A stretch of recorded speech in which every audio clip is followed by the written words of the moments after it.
So he wakes up the next morning, and Ninja's like, yeah, dog, that's my man.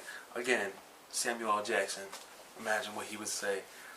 And Ninja has, he doesn't fight at all throughout the whole series. He's only there to talk shit. Afro doesn't talk at all. He says very minimal things.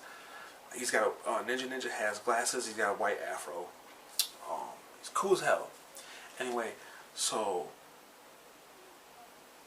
fucking Afro's talking to Okiku, and she tells him, she's like, you know, she's got this hair clip, and it's got like an SD card in it or something, or a USB port. Like I said, feudal Japan, but also futuristic Japan. But anyway, like, she's been recording Afro Samurai's memories, and she realizes, she's like, you're the same boy that I remember from years ago. All of a sudden, like, she's like, you know what? I was here not to just nurse you back to health, but I was supposed to kill you. During the heated scene between the two of them, which gets graphic, she actually pulls out her hair clip and she hits a button on it and it turns into a knife. And she was gonna stab him, but she chooses not to. And she's like, listen, I was hired to kill you, but I want to go with you instead. I don't want to kill you. You're the boy I've been flirting with my whole life. I don't want to kill you. And so all of a sudden, these weird ass fucking robots that bleed purple, I think they're robots or aliens, or maybe they're just mutated people. I don't know what the fuck they are. But they were hired by the MT7, and they're just weird, and they storm the hut that they're sleeping in. And they're getting up and they're packing and they're getting ready to go, and all of a sudden there's enemies coming from all angles. And they fight them off for a moment, and they're both showing that, like, Afro and Okiku both have exceptionary ninja skills. Okiku came from the same dojo as Afro did. You know, they were taught by the same master. And so, like, they're fighting them off. And I believe Okiku fights with, like, ninja stars and shit. And, like, she's got that hair clip. And Afro's obviously clearly fighting with his sword. Of course, ninja's nowhere to be seen. As they're making an escape, somebody goes to attack Okiku. Afro says, Otsuru, because he knows her real name. Otsuru! And, like, trying to get her attention, saying that this dude's about to attack you. She looks over at him, not paying attention, and she gets hit, and she's dead. She's just dead. Just like that. She's dead. Immediately, like the love interest of the show. Dead in the second episode. And, you know, Ninja's like, damn, I'm sorry, bro. Like, your girl is dead. Like, what kind of track record is that? You, basically, 100% of women that you had sex with are now dead. Believing that Okiku was the only one that he's ever had. And that episode ends.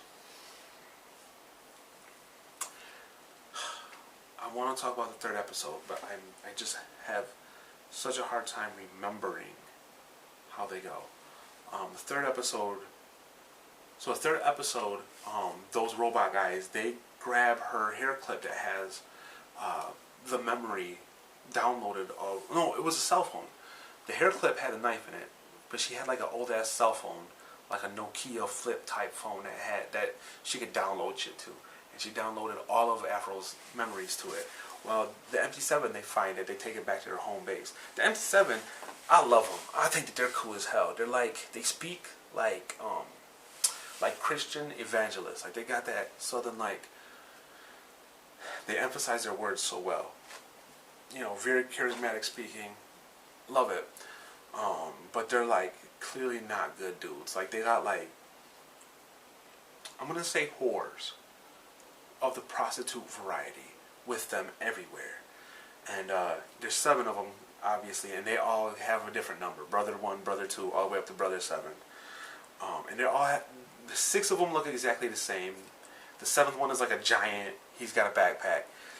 But they all have their own characteristics. If you watch closely, you can see that, you know, there's only a few of them that speak.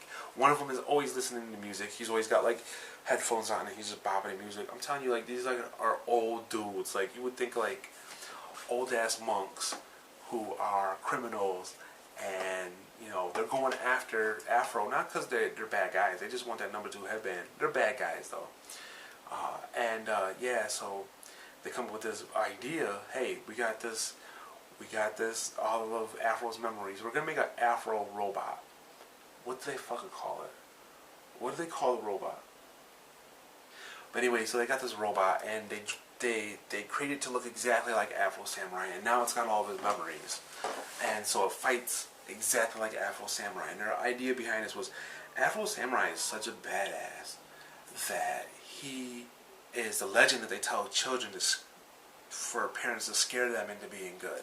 That's how much of a badass this dude is. I can't help it, it's there, I'm going to drink it. And anyway, they're like, alright, so if this dude is that good, why don't we make a fucking robot that can read his mind, it knows all of his moves, and it can perform it more efficiently than he can.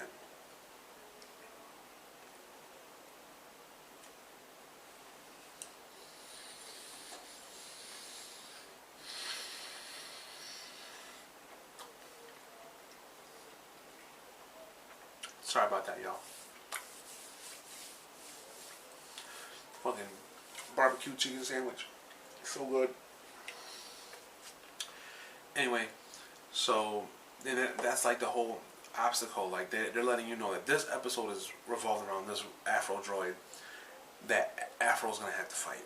And now, from now on, the next 3 episodes there's like, this is the bad guy. This is the lesson he learned when he was a kid. This is how he fights this bad guy. And in this episode, it is this Afro droid. And, you know, the MT7, they're like, listen, we hired all these mercenaries to go fight Afro. Why don't we send them all in there? And the leader of the MT7, he's like, no, we only need 1 Afro droid. And he's like, this Afro droid is way better than all these mercenaries that we hired. And they're like, well, prove it. He's like, all right, cool. Battle Royale. Everybody against everybody. Whoever survives, that's who we send after Afro. This droid whoops all their asses within a second. Just obliterates all of them. It's like, this is how dangerous this is. It's like the top warriors in the world can't last more than a second combined. So they put this Afro droid on a bridge that they know that Afro Samurai has to cross. And as he's walking, he walks up to he sees this fucking Afro droid. And Ninja's like, oh no, bro, like, that's a fucking robot. Like, you ain't fighting a robot. Like, don't, like, and that's where you really get to see, like, the personality of Ninja. He's like, don't fight this thing. You are not ready to fight this thing. Flashback. Afro's a little bit older, and he's learning how to fight. And Swordmaster says this line, and it's something that resonated with me. But the Swordmaster says, don't be predictable. He basically is giving him this whole speech about don't be predictable. Don't get to the point where, you know what I'm saying, if you're going to swing that sword, don't put your whole arm into it because your enemy's going to see it before it gets there. And the line he ends this whole speech with is, when your enemy is like the mountain, be like the river. When the enemy is like the river, be like the mountain. And that was his way of saying, like, whatever your enemy is predicting, do something unpredictable. And that was the whole idea. That's how he's going to beat this robot, is by doing moves that he's never done before, because this robot knows all of his moves. And he squares off with this robot, and again, Ninja has a brilliant line. He says, I'm trying to remember, he gets to a point where Ninja can't tell which one is real Afro, which one is the robot. And he's like, what is this? This looks like Afro. Is this Afro fighting Afro fight Afro? Or something. No, he says, I'm watching Afro fight Afro. Like, something like that. You gotta watch the show. But anyway, so he's fighting this robot, and he at the time, he's struggling, because this robot knows all of his moves, but then he remembers what Master says, you know, be unpredictable, and all of a sudden, he hits it with a couple of moves, makes this robot go into, like, this overdrive mode, and I just remember the music, and all of a sudden this robot like has a jetpack in its feet, like it's got like boosters so it can fly. Like, this is a robot, so it doesn't just have Afro skills, but it also has a laser, a rocket launcher, and fucking jet boosters in its feet, and it can fly around. Well, it activates these as they're fighting. Afro ends up on top of the robot, and the robot takes off and flies up into the air with him, and they launch up into the sky like they're not in space, but they're close. Like, they're about to leave the atmosphere.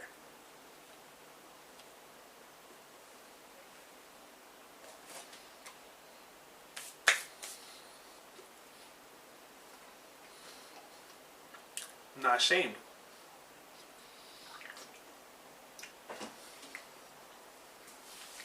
But anyway, so there's this epic fight where Afro is now fighting this robot in the sky, and it's real cool. Like, they're not flying; they're clearly falling. Like, Afro is falling, and at a very high speed, but they're fighting each other. And Afro actually wins. He wins the fight. It's not over. He hasn't defeated his robot, but he basically is in a position where he kicks the robot downward, and he's on top of the robot. So he's like pushing him downward while he's also on top of him. The robot hits the bridge, goes through the bridge and into the water. Afro climbs up. He's still alive. He continues on. He gets ready to fight the MT7. He kills a few of them. He kills some of the MT7. The coolest thing I remember seeing about the MT7 is there is one with a backpack, and when Afro kills him, his backpack opens and two more of the MT7 come out of that backpack and also fight Afro. He ends up killing them all. The robot comes back, but now it no longer looks like Afro. You just see the metal parts, and it is shooting rockets and it's shooting lasers at him. Afro takes out his sword and he reflects the lasers back at the robot. I really hope my neighbors are okay. I feel bad for recording, but I can't stop. Like, where am I supposed to do this? But yeah, so he reflects the lasers back at the robot dies. And then I think there's one more member of the MT7. Afro kills him. The episode's over. The next episode begins with this beautiful line, and it's Ninja, and he's looking at this dead member of the MT7. Afro just killed him, and the episode opens, and Ninja says, "Add one more body to the body toll. May God rest this poor bastard's soul."